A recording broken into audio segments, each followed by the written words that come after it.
Or lahat ng mga friends ko ni-recommend ko.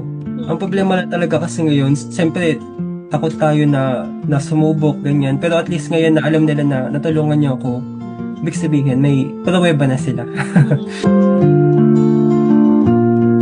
Actually na, sir, nagka-chance kami na makita ka, or makausap ka kahit sa Zoom lang naman po, no? Thank you so much, no, sir.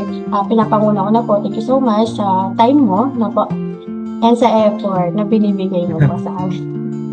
Na, sir, po. Gusto ko lang sana, sir, kamustahin ka po. Kamusta ka ngayon na, sir?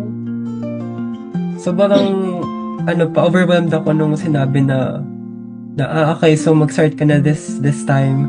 1 month pa lang ata, nag-reach out na sila. Kaya sabi ko, ang bilis naman, ito na pala. How was your experience po before mo ma-meet si GST or makilala si GST, and paano mo siya nalaman, sir? So, nung una, sabi ko, kailangan talaga may marunong kang makausap. Tapos ayun, kinausap ko yung cousin ko. Tapos ayun, after ilang minutes lang kami nag-usap, para na-understood yun na kagad ko na kailangan kong consultant. Hindi talaga kayo ng parang, ikaw lang, no, sir? Need talaga siya ng assistance, no po? Any comment mo, sir? Any comment mo sa overall assistance na natulong sa'yo si GST, and how happy you are, sir, sa services na binigay namin sa'yo? Sobrang responsive niyo po. Na every time na may tatanong ako, tsaka kahit yung konting clarification lang, andyan kaagad sila para mag-reply. Tapos, nakikita ko talaga dun sa email.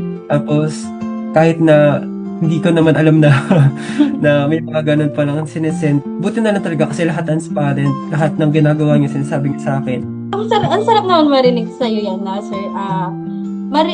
Marirecommend mo ba kami, sir, sa mga friends mo or relatives ever? Super. Lahat ng mga friends ko ni-recommend ko.